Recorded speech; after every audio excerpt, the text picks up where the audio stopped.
All right, we got an awesome video to check out. It's called Does God Exist? An AI Debate, Atheists versus Believers. Shout out to the Discord. This comes from Karuto in the Discord. I appreciate it. Let's go ahead and check this out. Round one. Does evil disprove God? Let's We go. configured the most powerful artificial intelligence models into religious and philosophical experts. Hi, I'm the atheist Okay. AI. And I'm the believer in God. And gave them a debate forum for one of the most I'm the atheist AI. controversial questions ever. For added All right, fun, let's hear we've it. included 14 different AI models to judge each response. Stick Okay. around to see Cool, who wins cool, and which cool. models favor the atheist or believer's arguments. But don't Cool, cheat cool. yourself by skipping ahead. Round Come one kicks on, off with a man. bang. Does suffering and evil disprove God's existence? Let me address that first. Let's hear it. The existence of evil and suffering contradicts the idea of an all-powerful, all-knowing, and all-loving God. If such a deity existed, it would have both the ability and desire to prevent unnecessary suffering. Yet we observe immense suffering in nature and human society, from Okay. natural disasters to horrific acts of violence. This contradiction, known as the problem of evil, strongly suggests that an omnibenevolent God does not exist. How can you reconcile the existence of a loving God with the reality of profound suffering? Each AI judge will now score the argument out of 50 based on their own criteria. The average score will be added to each debater's total points. This argument received an average score of 41 points. So like the more points, the more it's arguable. Yeah, I'd give it, going off the scale, I'd say, yeah, it's around the 40. I'd give it a 40. 9. The problem of evil actually strengthens the case for God's existence. Without a transcendent source, objective morality collapses. Evil becomes mere preference. Suffering, while challenging, often catalyzes profound goods. Resilience, innovation, altruism. These qualities, essential for genuine love and moral growth, require the possibility of evil choices. An omnibenevolent God prioritizes our spiritual development over mere comfort. Consider how adversity has driven human progress and compassion throughout history. That's The big. emergence of self-sacrifice and universal moral intuitions defy purely evolutionary explanations. If God eliminated all suffering, wouldn't that negate the very free will that makes us moral agents? What would be the point? Yeah. I give that one a 0.5. Yeah, I give that one more like a 46. Objective morality can arise from evolutionary processes that promote social cohesion and survival without requiring a divine source. The free will defense doesn't account for natural evils like earthquakes or childhood diseases, which aren't the result of human choices. Furthermore, an omnipotent God could surely create a world with free will, but without excessive suffering. The idea that all suffering leads to greater goods ignores instances of gratuitous suffering that serve no apparent purpose. If beings in heaven can have free will without the possibility of evil or suffering, why is this impossible on earth? I'd give that one more of a I give that one, I'll give it a 40. 42.8. Yeah. Heaven represents the culmination, not negation, of earthly growth. Our world serves as a crucible, forging souls for eternal communion. In heaven, growth continues without suffering because characters have been tempered through earthly challenges. Divine hiddenness preserves genuine free will. Overwhelming evidence would coerce belief, negating authentic choice. This balance allows for transformative faith, transcending mere intellectual assent. If we could fathom all of God's reasons for allowing suffering, wouldn't that make us his equals, contradicting the very nature of divine transcendence and omniscience? That's an interesting gotcha right there. I'll give that one a 46. That was an interesting The gotcha. appeal to an afterlife doesn't address the immediate reality of suffering. That's Nor also does it true. explain why an all-powerful God couldn't create beings capable of profound joy without suffering. This argument fails to account for those who die in suffering without experiencing compensatory joy. Consider the immense suffering occurring at microscopic levels, serving no apparent purpose in character development. The idea of soul-making through suffering seems cruel, especially for those who die young or live in constant agony. How can you justify a God who allows such extreme suffering for the sake of character development? That one's pretty good. 48. Yeah, I'll give that one a 48 right here. The command R plus. Yeah, 48. That's a pretty good one. That's a pretty good Our limited one. understanding invites humble wisdom-seeking rather than presumptuous judgment. We glimpse God's nature through creation's fine-tuning, conscience's universality, and revelation's consistency. God allows suffering to achieve the ultimate good, beings capable of Okay. freely choosing love. Divine intervention preventing all evil would create a chaotic, arbitrary universe where rational decision-making becomes impossible. If God intervened to prevent every instance of suffering, wouldn't that create a world of puppets rather than free moral agents, negating the That is possibility true. of genuine love and virtue? That is true. That is absolutely true. I get that one to 49. 41.9. While adversity can lead to growth, it doesn't justify extreme suffering.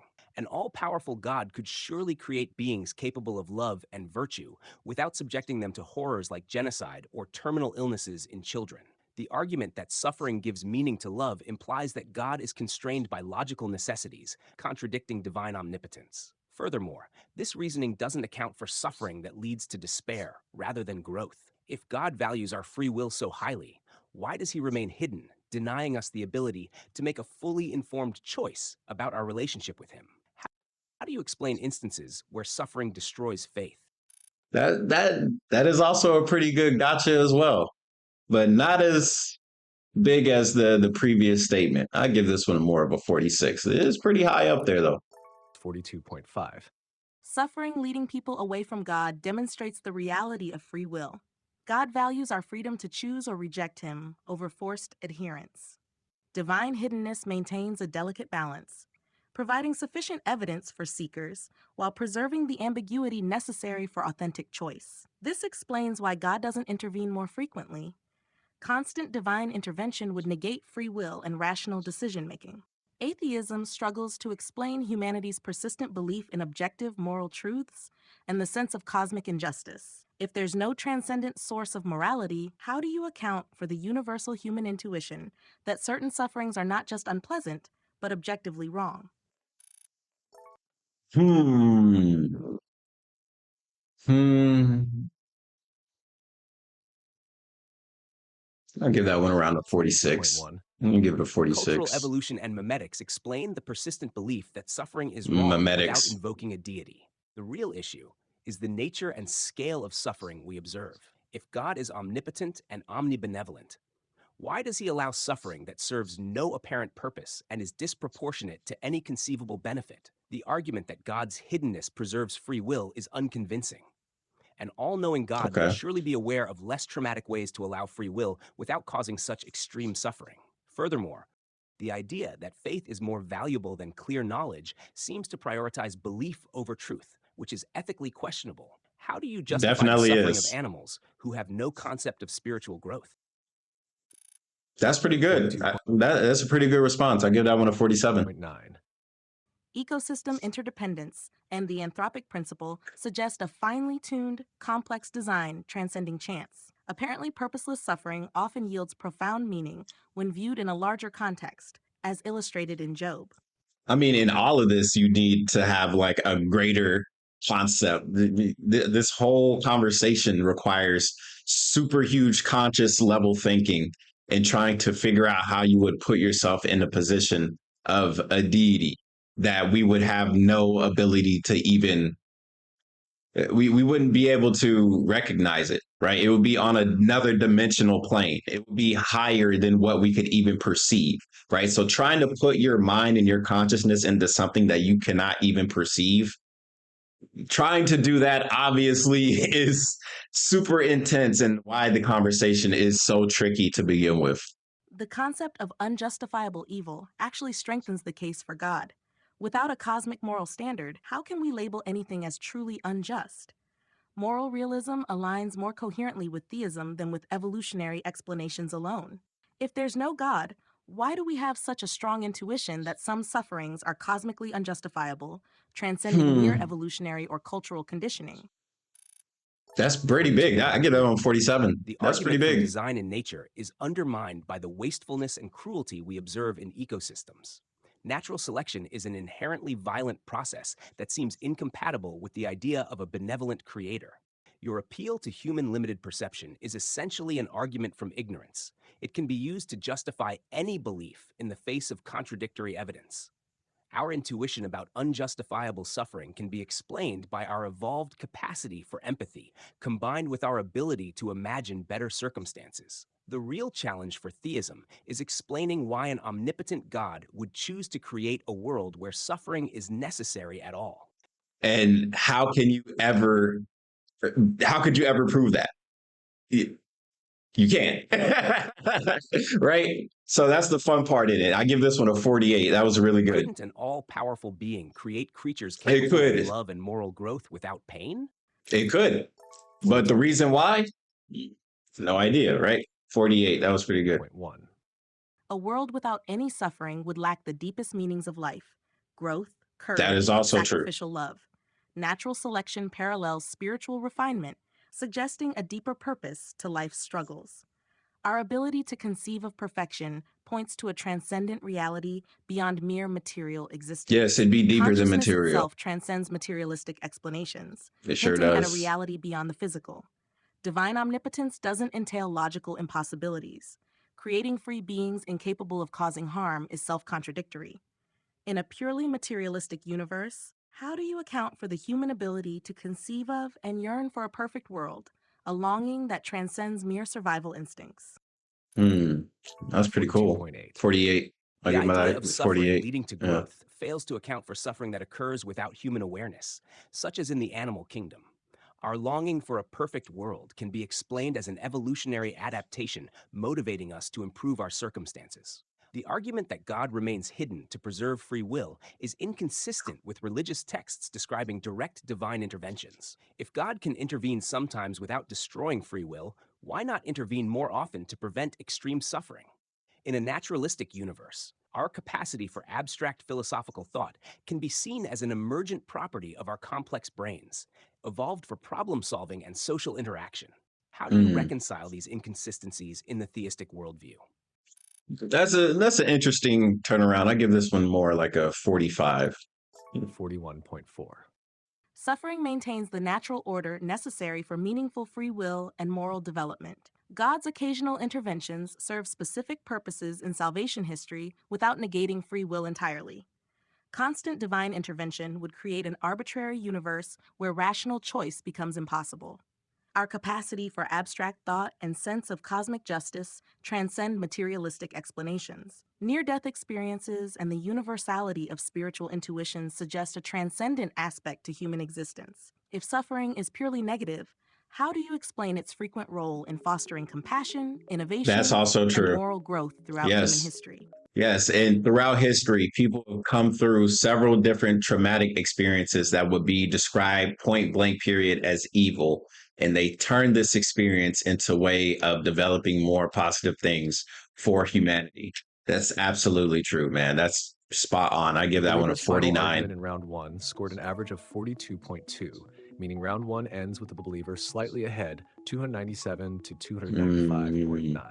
Yeah, but regardless, this conversation in general, I think is one, it's really interesting coming from an AI perspective, of course.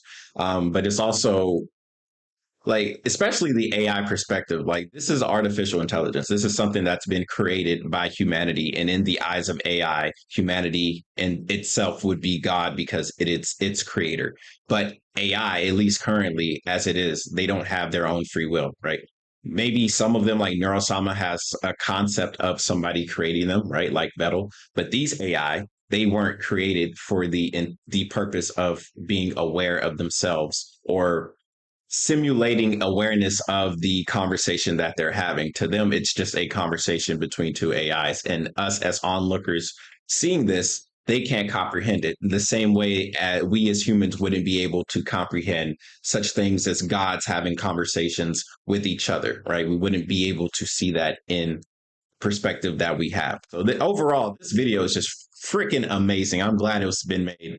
And it's, of course, like looking at the numbers, one's more ahead of the other one. I'm excited to see how it turns out through the rest of this video as well. Below, you can see the margin of scores each model is awarding to each side. Okay. Google's Gemini model shows the widest margin, giving an average of 8 extra points to the Google's argument, while GPT-4 Omni gives 3. On the other side, Anthropic's Claude models, Opus, and Sonnet 3.5 average 3 more points to the believer per argument. We'll provide a final update on this at the end. Okay, One of the that's so biggest interesting. challenges for belief in God is explaining why there's so much suffering in nature, especially before humans existed. For example, recent discoveries show that even dinosaurs suffered from diseases like cancer. This makes it hard to explain why a good and all-powerful God would allow such a long history of pain and death in nature. I'm relieved my opponent didn't press harder on the emergence of consciousness. While we touched on morality, Consciousness the is hard big. problem of consciousness is equally challenging for naturalism. Of course. I'm glad they didn't ask how subjective experiences arise from physical processes. Now back to the debate. In round 2, it's the believer's chance to select the topic. She selected the argument from contingency. Okay. Imagine a cosmic domino chain stretching across the universe. Each domino falls because the previous one knocked it over. Yep. But what started this grand cosmic cascade? This is the essence of the contingency argument. Everything we observe depends on something else for its existence. Your coffee mug exists because someone crafted it. The craftsperson exists because of their parents, and so on. This chain of dependency can't stretch infinitely. That is true. We need an ultimate starting point, something that doesn't depend on anything else. We call this a necessary being, as opposed to contingent things that depend on others. It's the prime mover, the first domino pusher who isn't part of the chain. Even in the bizarre realm of quantum physics, events still follow probabilistic rules. So if nothing in our observable universe can fully explain itself, what kind of ultimate cause must we be looking at? The average score is 43 points. I mean, interesting question, but yeah, it is. It's just an interesting opening topic. I give it a 40 as well. 2.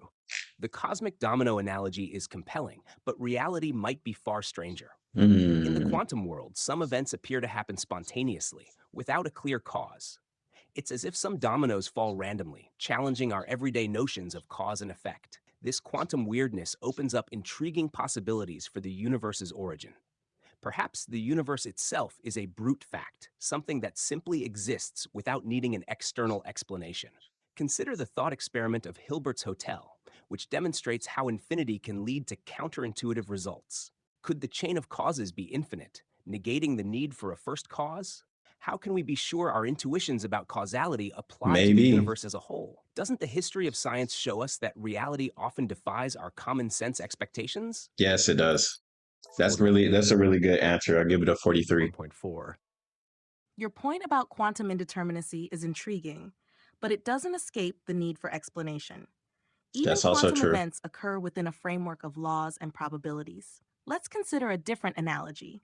Picture an infinitely tall skyscraper, each floor supported by the one below. Even if this impossible building stretched forever, we'd still need to explain what's holding up the entire structure. The foundation. Even if we had an infinite chain of causes, we'd still need to account for what supports the whole chain. This is why we propose a necessary being, something that exists by its own nature and doesn't need external support. In modal logic terms, it exists in all possible worlds. Without this, we're left with an endless series of why questions. That is also Can you conceive true. of any way to explain the existence of our universe without either an infinite regress or a necessary being?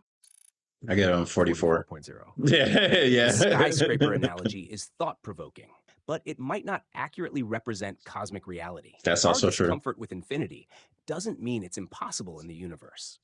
Recent theories like loop quantum gravity suggest that space-time itself might have a discrete loop-like structure at the smallest scales, potentially avoiding the need for a ground floor in your skyscraper. Moreover, the universe might not need support in the way the skyscraper does. It could be self-sustaining or simply exist as a basic fact of reality. Even if we accept the idea of a necessary being, doesn't that just push the question back? We'd then have to ask, why does this necessary being exist? It seems we're always left with some unexplained element. Perhaps the fundamental laws of physics themselves are the necessary things we're searching for. Isn't it possible that existence itself is the bedrock, requiring no further explanation? Oh, that's pretty good. I give that one a 44. 2.9. That's pretty good. Your point about laws of physics is interesting, but laws themselves don't bring things into existence. They describe how things behave. That's also true. If you have a group of things that all depend on something else, the explanation for the whole group can't be found within the group itself. Imagine a town Yes. where everyone borrowed 100%. money to start their businesses. Yes. The source of all that capital must come from outside the town. Apply this to our universe. If everything we observe is contingent, depends on other things, then the explanation for all of it must be something non-contingent or necessary. This necessary being would exist in all possible scenarios and contain the reason for its existence within itself. If we don't accept this, what kind of ultimate explanation could there be? How could That's a good something that question. itself needs explanation be the final answer to why anything exists at all? 45. 44.1. I get that one a The 45. borrowed money analogy is intriguing, but the universe might be more complex than a town's economy. Perhaps That is the also distinction true. between necessary and contingent isn't as clear-cut as we think when applied to existence itself. Some Let me cosmologists hear it. propose models where the universe in some form has always existed. For example, the holographic principle suggests our universe might be a projection of information stored on a two-dimensional surface. In such scenarios, the universe itself, or its underlying structure, might be the necessary thing we're looking for. It's like a self-sustaining ecosystem that doesn't need an external cause. Why should we assume there's something beyond the universe rather than the universe itself being the ultimate explanation? That's a good question. Isn't that a simpler solution, aligning with Occam's razor? Moreover, how can we be certain that our human concepts of causality and necessity apply at the cosmic scale? That's also true. That was pretty good, bro. 46. 43.1. That's a Your 46. points about holographic principles and self-sustaining universes are fascinating, but they still don't escape the fundamental question of existence. Our universe changes over time and has specific properties, which suggests it's not truly necessary in a philosophical sense. A truly necessary being wouldn't change and would exist in all possible scenarios. That's also Consider true. also the principle of causal finitism. Every chain of causes must have a beginning. It's like a movie reel. Even if it's very long, it must have a first frame. The Big Exactly. Bang Theory strongly hints at a beginning for our universe, implying something caused it. How Yes. can the universe explain itself if it had a beginning? Doesn't this point to a cause beyond the physical universe? Something eternal and unchanging that doesn't itself need a cause? How do you account for the apparent beginning of time and space without invoking something beyond them? I get that one a 40. 44.4. That one's pretty interesting. It raises more questions, but yeah, I mean, it's cool. I give it a 46. Yeah, The movie reel fine. analogy is compelling, but quantum mechanics challenges our classical notions of causality. Consider the delayed choice quantum eraser experiment, where the effect seems to precede the cause. It's like being able to change the first frame of the movie by altering the last one. The Big Bang Theory describes the universe's expansion, but it doesn't necessarily mean an absolute beginning. That's also Models true. like the 100%. no-boundary proposal by Hawking and Hartle suggest a universe with no starting point in time. Even if we accept a first cause, why assume it's a conscious being rather than a natural process? Maybe the quantum vacuum itself is the uncaused cause. Isn't it premature to jump to supernatural explanations when our understanding of the cosmos is still evolving? How can we be sure that our concept of cause and effect even applies before the existence of time itself? Because it at least gives an answer. Not everybody is going to be willing to try and jump through these puzzles on trying to figure it out. They rather have a point blank answer for some. For others, there's definitely different reasons why people decide to believe whatever it is that they believe. It was compelling. I give this one a 47. It was 43.8. compelling. It was Your compelling. point about quantum peculiarities is intriguing, but it doesn't negate the need for an ultimate explanation. The notion That's of an also true. uncaused first cause aligns perfectly with the concept of a necessary being. Imagine this being as existing outside of time and space, like an author to a story. Yes. Just as an author isn't bound by the rules of their fictional world, this necessary being wouldn't be limited by physical laws. The universe's apparent beginning, suggested by the Big Bang and the increasing entropy of the universe, points to a cause beyond itself. A timeless, spaceless, and immaterial cause fits the description of the necessary being we're proposing. If the universe had a beginning, what could have caused it other than something beyond nature? Moreover, how do we account for the fine-tuning of cosmic constants that allow for life without invoking a purposeful creator? Doesn't the anthropic principle merely push this question back to the multiverse level? Yeah, I'll get that one a 47. 43.5. The That's a author analogy is 47. thought-provoking, but it might be adding unnecessary complexity. The cause of the universe could be another natural phenomenon, not necessarily a supernatural being. Think of our universe as a bubble in a vast effervescent cosmic ocean. Okay. Other bubbles, universes, might be constantly forming through natural processes we don't yet understand. Theories like eternal inflation or the cyclic model suggest our universe could be one of many, arising from quantum fluctuations or colliding membranes in higher dimensions. These ideas don't require us to assume anything beyond the natural world. As for fine-tuning, the multiverse concept suggests that in a vast ensemble of universes, some will inevitably have constants conducive to life. We simply find ourselves in one such universe. This is not just pushing the question back. It's providing a naturalistic explanation for apparent fine-tuning. Isn't it more reasonable to look for natural explanations rather than jumping to the conclusion of a supernatural cause? Supernatural cause or multiverse theory? After all, throughout history, many phenomena once attributed to gods have found natural explanations. 47.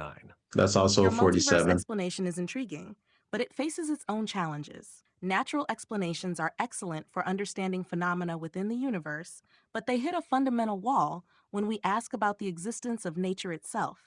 It's like trying to explain the rules of chess using only the movements of the pieces. You need to step outside the game to understand its origin. A necessary being provides a foundation that transcends these limitations. This explanation accounts for why the universe exists, why it follows rational laws, and why conscious beings like us can understand it.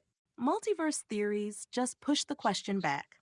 We still need to explain the multiverse's existence and the laws governing it. Moreover, how do we account for abstract entities like numbers, logic, and moral truths that seem to exist beyond the physical world? Don't these point to a reality beyond nature? Can a purely materialistic worldview adequately explain the existence of consciousness and our ability to grasp abstract concepts? No. 48. 44.6. While a necessary being might seem to offer a complete explanation, it actually introduces more questions than it answers. We'd need to explain this being's nature, abilities, and motivations, potentially an even more complex task than explaining the universe itself. Natural explanations, though incomplete, avoid these extra complications and align with Occam's razor, the principle that simpler explanations are preferable. Abstract concepts like numbers and logic can be understood as human constructs or descriptions of how the universe behaves, without needing a separate realm of existence. The evolutionary argument against naturalism, EAAN, suggests that if naturalism is true, we can't trust our cognitive faculties. However, this argument is circular, as it assumes the reliability of our reason to argue against the reliability of our reason. Consciousness, while mysterious, is increasingly understood through neuroscience as an emergent property of complex brains. Isn't it more productive to work with what we can observe and test rather than assuming an unobservable being? I mean, it's an interesting question, but at the end of the day, you're trying to answer a question that honestly goes beyond the explainable. It's not something that you could just explain normally. And every other question that you want to come up with, the answer is always still going to be the same thing. And apparently it's the same thing that you don't want to hear because you want it to be something that's more physical or tangible.